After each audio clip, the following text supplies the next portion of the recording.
मी त्या सर्व टीमचं मनापासून या ठिकाणी कौतुक करतो की त्यांनी गेली अनेक वर्ष याच्यामध्ये सातत्य ठेवलेलं आहे। सातत्याने कोकण साथ हा लाईव्ह आपण सगळ्यात चांगल्या कामाला साथ देताना या कोकण साथच्या उपक्रमाला मनापासून शुभेच्छा देतो। मला इथे एक गोष्ट सांगावीशी वाटते, ज्या वेळी मी कार्यक्रमाला तुमच्या आलेलो आहे, तुमचा थीम जो आहे अतिशय अभ्यासपूर्ण आहे।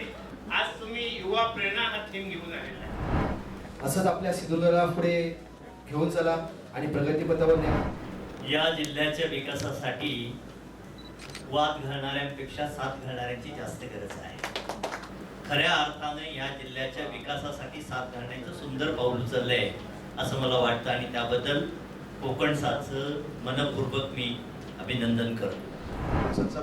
प्रोग्रेस जो आहे जो आम्ही जवळून बघितलेला आहे आणि खूप आखण्यासारखा आहे। संदीप देसाईजींना आणि त्यांच्या पुऱ्या कोकण साथच्या टीमना मी त्यांना शुभेच्छा देतो।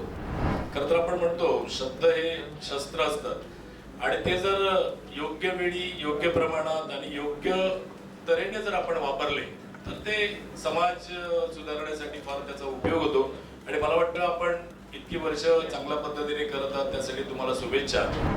की सिंधुदुर्ग जिल्ह्याचं मुखपत्र कुठलं, की सिंधुदुर्ग जिल्ह्याचं असं कुठलं चॅनल आहे जे खऱ्या अर्थाने सिंधुदुर्ग जिल्ह्याच्या बाबतीमध्ये आपल्याला माहिती देतं, तर माझं उत्तर असेल कोकण साथ।